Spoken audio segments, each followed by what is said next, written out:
পশ্চিমবঙ্গে এরকম অনেক লাভলি খাতুন আছে এবং আমি একটা কথা বলবো, শুধু লাভলি খাতুন নয়,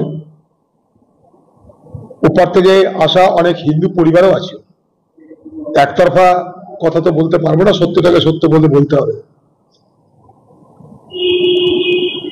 তো সারা ভারতবর্ষ জুড়ে ছেয়ে আছে বাংলাদেশে, এবং ভারত সরকার তাদেরকে পুশব্যাক করছে। কিন্তু লাভলি খাতুনের সেখানটায় ব্যতিক্রম কি, সে সরকারি দলের লোক,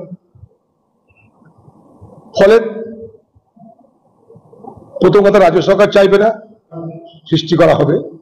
তবে আবার বলছি, আমি তৃণমূল দলে এরকম অনেক বাংলাদেশি আছে, পাশাপাশি অন্য দলে যারা করে বা অন্য দলের যারা সমর্থক বা ভোটার, তাদের মধ্যে যে কেউ বাংলাদেশি অরিজিন নেই একথা হলফ করে বলা কঠিন।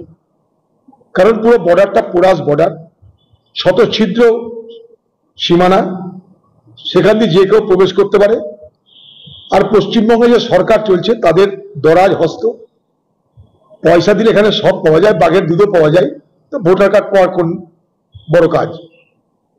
পশ্চিমবঙ্গ সরকার পয়সা দিলে এখানে যা দপ্তর আছে সেখানে মাল খাওয়ালে, সুন্দরবন থেকে বাঘ ধরে নিয়ে এসে তাদের দুধও খাই দিবে।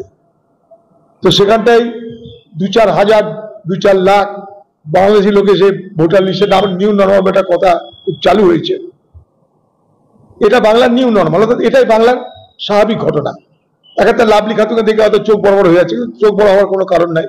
এরকম প্রচুর এই বাংলায় আসে বলে আমি বিশ্বাস করি।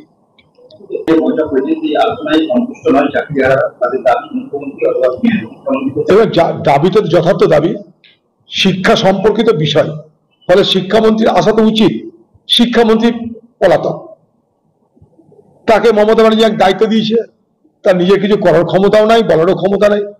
ওপর থেকে মমতা ব্যানার্জি তার শিক্ষিকা, সে যা বোর্ডে লিখে দেয় সেটাই সে পড়ে জানিয়ে দেয়। আবার নতুন করে আদেশ আসার আগে বোর্ডটা ডাস্টার দিয়ে মুছে দেয়, আবার দিদি কি বলছে সেটা আসবার পর সেটা আবার বলতে লেগে যায়।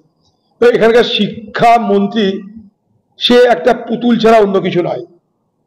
যা কিছু হচ্ছে এই বাংলায় সমস্ত কিছুর মাথা মধ্যমণি সেটা হচ্ছে মমতা ব্যানার্জি।